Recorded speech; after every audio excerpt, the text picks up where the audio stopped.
Salam dəyərli izləyicilər. Burada belə bir sual verilir ki, uyğunluğu müəyyən edin. 20-ci əsrin 90-cı illərinə aid olan Azərbaycan SSR və Azərbaycan müstəqil Azərbaycana aid olan xüsusiyyətləri qeyd edir. Qrozno-Bakı neft kəmərinin çəkilməsi 1983-cü ilə aiddir. Bu da 20-ci əsrin 80-ci illərinə aiddir. Deməli, bir də A olan variantları çıxsaq, burada bir də A olan variantları çıxsa, bir variant gedəcək.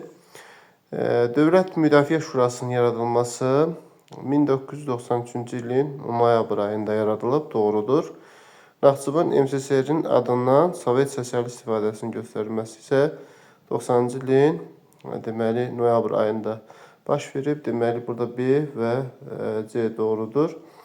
Digər müstəqil Azərbaycandan söhbət gedirsə, bir dəqiqə daha doğrusu Azərbaycan SSR-dən söhbət gelirsə, Dövlət Müdafiə Şurası 93-cü ildə müstəqil Azərbaycana aid, Azərbaycan SSR-ə aid deyil. Lakin burada Naxçıvan MSSR adından Sovet Sosialist ifadəsinin götürülməsi ola bilər. Yəni, burada A və B variantları yanlışdır. A, bir də A və yaxud B olan ifadələri aradan götürsək, burada məlum məsələdir ki, bir də C. İkidə digər variantda baxsaq, BMT-nin tamamqullu üzvü olması. Deməli, tamamqullu üzvü olması. BMT-yə üzv olub 1992-ci ilin mart ayında.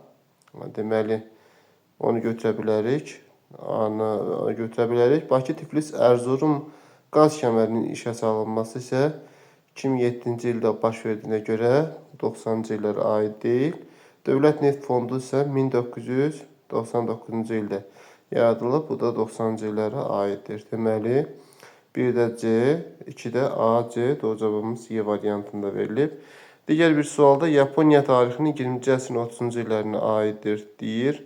Burada SSR qüvvələri tərəfindən məğlub edilməsi ola bilər. Bəli, Xalxingol və Xasan deməli gölü ətrafında olan döyüşlərdə Millətlər Cəmiyyətinin qoşulmasını demək 33-cü Millətlər Cəmiyyətinin qoşulması, bunu yanlış götürək ki, Millətlər Cəmiyyətinin qoşulmasına. Üçlük paktını əslində 30-cu illər deməli Üçlük paktını imzalanması 40-cı ilə aiddir. Çinin şimal-şərq hissəsinin torpaqlarının işğal edilməsi ola bilər. Deməli, burada da 1 ilə 4, yəni C variantı uyğun cavab olur.